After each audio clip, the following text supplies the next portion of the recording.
तो दोस्तों एक बार फिर स्वागत है आपका हमारे चैनल पर। मेरा नाम है वरुण और हम बात कर रहे हैं इंजीनियरिंग की। और अगर आप भी चाहते हैं इंजीनियर बनना या फिर करियर संवारना इंजीनियरिंग में, तो भाई ये चैनल सब्सक्राइब कर लेना है ताकि सारी जानकारी इंजीनियरिंग की या फिर कॉलेजेस हो, कोर्सेस हो या करियर से जुड़ी कोई भी जानकारी सबसे पहले यही इसी चैनल पर मिलेगी आपको। दोस्तों में भी इसको शेयर कर देना है ताकि उनका भी भला हो जाए। और आज का जो टॉपिक इंपॉर्टेंट है, इसलिए इंपॉर्टेंट है क्योंकि हम तमिलनाडु की बात कर रहे हैं और तमिलनाडु साउथ इंडिया में बहुत शुमार नाम है और चेन्नई उसकी कैपिटल है। तो कैपिटल सिटी में क्या बेस्ट हो सकता है आपके लिए इंजीनियरिंग के लिए, ये हम डिस्कस यहाँ कर रहे हैं। और आज का जो टॉपिक है वो इंस्टीट्यूट है आपका कौन सा? जी हाँ, Shri Muthukumaran Institute of Technology, SMIT इसका नाम है और बहुत ही फेमस इंस्टीट्यूशंस में नाम इसका चेन्नई में बच्चे बोलते हैं। अब भाई ये इस्टेब्लिशमेंट जो है इसका 1996 के आसपास जो है वो किया गया था और ये तब से आज तक मतलब लगभग इनको 26-27 ईयर कंप्लीट हो चुके एक्सपीरियंस के, तब से अब तक ये अपना नाम धीरे धीरे बढ़ाते चले जा रहे हैं। तो आखिर क्या कैसी चीज़ें हैं, क्या अच्छाई है, क्या बुराइयां हैं, इन सारी चीज़ों पे हम डिस्कस यहाँ करने वाले हैं इस इंस्टीट्यूट की। और अगर आप टारगेट कर रहे हैं तो आखिर में समझ में आ जाएगा क्या ये आपके लिए बेस्ट हो सकता है या नहीं। अदरवाइज अगर आप आपके लिए बेस्ट चाह रहे हैं, आपकी प्रोफाइल पे कोई भी इंस्टीट्यूशन की बात कर ले, किसी स्टेट की बात कर ले, तो वो बेस्ट आपको हम बताएंगे। कैसे बताएंगे? आपको प्रोफाइल एनालिसिस फॉर्म नीचे मिल जाएगा जिसको फिलअप करना नहीं भूलना है। क्यों? क्योंकि उसी के बेसिस पे हम बताएंगे बेस्ट क्या होगा आपकी प्रोफाइल पे आपके लिए। चलिए तो स्टार्ट करके Muthukumaran Institute of Technology SMIT Chennai की हम बात कर रहे हैं। और अच्छी खासी अन्ना यूनिवर्सिटी का नाम अगर आपने सुना हो तमिलनाडु में, अगर नहीं सुना है तो फिर पढ़ाई मत करो भाई। सबसे इंपॉर्टेंट यूनिवर्सिटी है तमिलनाडु की अन्ना यूनिवर्सिटी और उससे एफिलिएशन इनको प्राप्त है। इसके अलावा नेक के द्वारा सर्टिफाइड है ये B ग्रेड से। और बहुत सारी इन्होंने चीज़ें बताई हुई हैं, NIRF में भी पार्टिसिपेशन किया, बहुत सारी चीज़ें इनकी हैं और अच्छा खासा नाम धीरे धीरे अपना बनाते चले जा रहे हैं। क्यों बनाते चले जा रहे हैं? इसके पीछे की अलग अलग चीज़ें हैं। क्या है एलिजिबिलिटी क्राइटेरिया, कैसे आप इंजीनियरिंग के लिए एलिजिबल हो सकते हैं? तो 12th क्लास पास करना जरूरी है, PCM हो, 50% मार्क्स हो और अगर कैटेगरी से बिलोंग करते हैं तो भाई आपको मिल जाएगा यहाँ पे 5% का रिलैक्सेशन। अगेन ये तो बेसिक क्राइटेरिया, किस चीज़ का बेसिक क्राइटेरिया? ये एंट्रेंस एग्जामिनेशन का बेसिक क्राइटेरिया है। आपको फिर एलिजिबल हो जाते हैं एंट्रेंस के लिए। कौन कौन सी एंट्रेंस? चाहे वो नेशनल लेवल की JEE मेंस एडवांस हो या फिर स्टेट लेवल की TNEA मतलब तमिलनाडु इंजीनियरिंग एडमिशंस की बात कर ले, या फिर पर्टिकुलर प्राइवेट इंस्टीट्यूशंस के जो एंट्रेंस एग्जामिनेशन होते हैं उन पे भी आप यहाँ पे अपील कर सकते हैं और उसके बेसिस पे यहाँ पे क्या हो जाएगा, आपका एडमिशन हो सकता है। तो ये सारी प्रक्रिया आपको पता रहे तो ईजी रहता है एडमिशन के लिए। मतलब कहीं और भटकना नहीं है, किसी और से पूछना नहीं है। हाँ, अगर पूछना है कोई भी जानकारी आपके लिए बेस्ट, तो वो आपको पता ही है, फॉर्म फिल कर देना है, आपको पता चल जाएगी आपके लिए बेस्ट क्या हो सकती है। फीस स्ट्रक्चर जो इंपॉर्टेंट होता है, क्यों इंपॉर्टेंट होता है? क्योंकि प्राइवेट इंस्टीट्यूशन फीस बहुत ज़्यादा लेते हैं। जी हाँ, और हम चाहते हैं कि भाई कम फीस में काम हो जाए, अच्छा काम हो जाए। और अगर ऐसी समस्या आपके साथ भी है, समस्या नहीं बोल सकते, इसको बोल सकते हैं जानकारी, कि कम फीस में भी हमें अच्छे अच्छे इंस्टीट्यूशन मिल सकते हैं। और बिल्कुल बहुत सारे ऐसे इंस्टीट्यूशन है जो कम फीस में बहुत अच्छा काम करते हैं, रिकॉर्ड्स भी अच्छे, सारी चीज़ें। तो आप भी अपील कर सकते हैं उन सारी चीज़ों को, बस फॉर्म फिल कर देना है आपको। फीस स्ट्रक्चर यहाँ आप देखें तो ऑल अराउंड 1 लाख के करीब जो है वो पूरी फीस इन्होंने बताई है, ट्यूशन फीस प्लस यहाँ हॉस्टल फीस की भी बात कर लें तो टोटल 1,07,8 हज़ार या फिर 1,10 के करीब मान लें तो हमारा 4.5-5 लाख में बहुत अच्छे से इंजीनियरिंग हो जाएगी, बस एक्स्ट्रा खर्चे हम ना करें तो।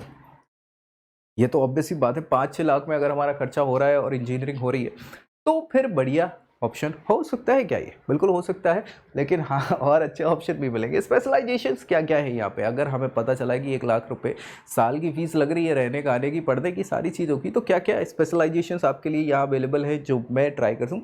बेसिक आपको सारी की सारी स्पेशलाइजेशन मिल जाएगी, चाहे वो सिविल हो, मैकेनिकल हो, कंप्यूटर हो, इलेक्ट्रिकल हो, इलेक्ट्रॉनिक्स हो, ये सारी की सारी। हाँ, इन्होंने मैकाट्रॉनिक्स को इंक्लूड किया हुआ है जिसमें मैकेनिकल और इलेक्ट्रॉनिक्स को इंक्लूड करके नहीं, क्योंकि रोबोटिक्स वगैरह जो चल रही है वो इसी की ब्रांच हो जाती है। और आर्टिफिशियल इंटेलिजेंस जिनको ज़्यादा बच्चे लेना प्रेफर कर रहे हैं, क्यों कर रहे हैं? क्योंकि CS में हाँ थोड़ा सा स्कोप बच्चों को लग रहा है फ्यूचर में ज़्यादा है, यहाँ AI वगैरह सारी चीज़ें आ गई है इसलिए। तो भाई प्लेसमेंट्स कैसे क्या होंगे? अब प्लेसमेंट्स के रिकॉर्ड्स इन्होंने बताए हैं, बहुत अच्छे रिकॉर्ड्स नहीं है जी, आप देख पा रहे होंगे ना परसेंट में। वैसे तो प्राइवेट यूनिवर्सिटी बिल्कुल दिल खोल के बोलती है 100% प्लेसमेंट, 100%, लेकिन इन्होंने ऐसा नहीं बताया क्योंकि है ही नहीं 100% प्लेसमेंट। अब देखें भाई यहाँ पे मैक्सिमम इनके प्लेसमेंट के रिकॉर्ड्स जो है 89% के गए हैं, वो भी कब गए हैं? 2018। हाँ, उससे आस पड़ोस में आप देखेंगे तो 70-80% के ही रिकॉर्ड्स हैं और ये सच्चाई बता रहे हैं। देखो यार, मुझे अच्छा लगा ये चीज़ देख के, मैं इसको नेगेटिव नहीं लूँगा कि इनके 100% रिकॉर्ड नहीं है, लेकिन 100% किसी के होते भी नहीं है, है ना, ये सच्चाई है। इनने खुल के बताई कि ये ऐसी सारी चीज़ें हैं और इतने सारे बच्चे प्लेस्ड हुए हैं इस ऑफर्स में, तो मुझे अच्छा लगा ये चीज़। इसके बाद अगर बात करें हाईएस्ट लोवेस्ट प्लेसमेंट तो इन्होंने नहीं बताए हैं, लेकिन हाँ अलग अलग ऑफर्स जो हैं वो बताए हैं कि भाई 240 बच्चों के ऑफर्स आए ट्राउडनेस वाले बैच के, या 150 से ज़्यादा बच्चे प्लेस हुए इसमें, 50 से ज़्यादा अच्छी कंपनियाँ आई मल्टीनेशनल, 50 से ज़्यादा एमएनसीज जो इंडिया की हैं वो रही। तो ये सारे रिकॉर्ड्स इन्होंने बचाए हैं और ये बच्चों के फोटोज़ वगैरह आप देख ही पा रहे होंगे कि इतने बच्चे प्लेस होकर गए हैं। तो यार ये अच्छी खुशी की बात होती है और कहीं से नहीं है। बड़े बड़े इन्फोसिस टीसीएस वगैरह ये बड़ी कंपनीज़ हैं जो एमएनसी हैं जो बच्चों को अच्छे पैकेज पर ले गई, AICS वाले बच्चों को। बढ़िया। रिक्रूटर्स में आप देख ले नाम मिल गए आपको, जो हो टेक महिंद्रा, डेल वगैरह, ये सारे अच्छे नाम हैं।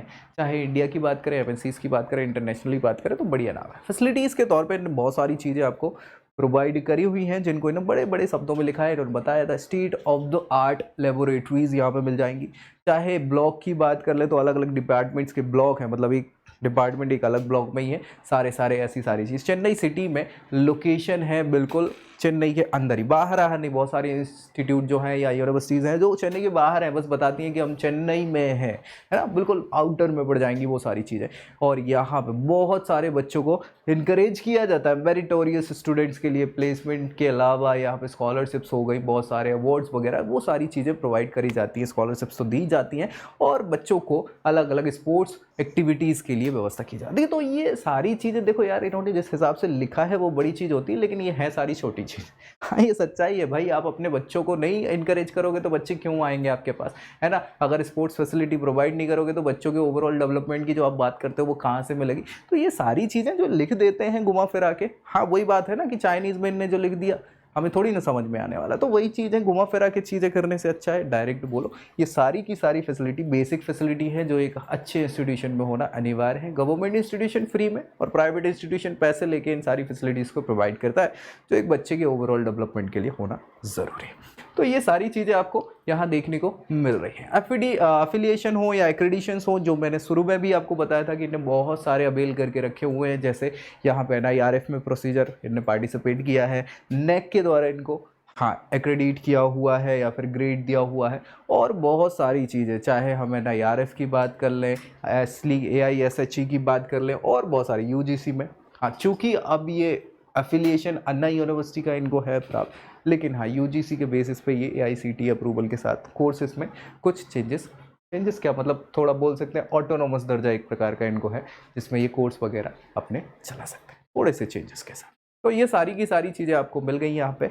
अब आप समझ पा रहे होंगे कि Shri Muthukumaran Institute of Technology SMIT Chennai की हम बात कर रहे थे, और अगर ये टारगेट आप कर रहे हैं इंस्टीट्यूट, जो कि एक ऑप्शन हो सकता है आपके लिए अगर आप चाह रहे हैं कि कम फीस में मेरा काम हो जाए, लेकिन यहाँ पे आप रिकॉर्ड्स वगैरह जो देखेंगे, जो मैंने अच्छे से डिटेल में आपको डिस्कस करके बताए हैं, तो उसके बाद बस ये फैसला मैं आप पे छोड़ दूंगा कि आपके लिए बेस्ट होगा कि नहीं। हाँ अगेन अगर आप चाहते हैं कि आपकी प्रोफाइल पे बेस्ट क्या होगा और ये आपको नहीं पता है, कोई बताने वाला नहीं है, तो हम हैं आपके लिए, और इसके लिए आपको नीचे प्रोफाइल एनालिसिस फॉर्म फिल करना होगा और उसके बेसिस पे बेस्ट आपके लिए क्या है ये हम बताएंगे। बाकी भाई कॉलेजेस हों, कोर्सेज हों, ये सारी जानकारी हम प्रोवाइड करते हैं। तो मिलेंगे अगली वीडियो में अगली जानकारी के साथ, तब तक के लिए जय Hind. I hope you like this video. For more such videos, keep watching our channel and do not forget to like, share and subscribe.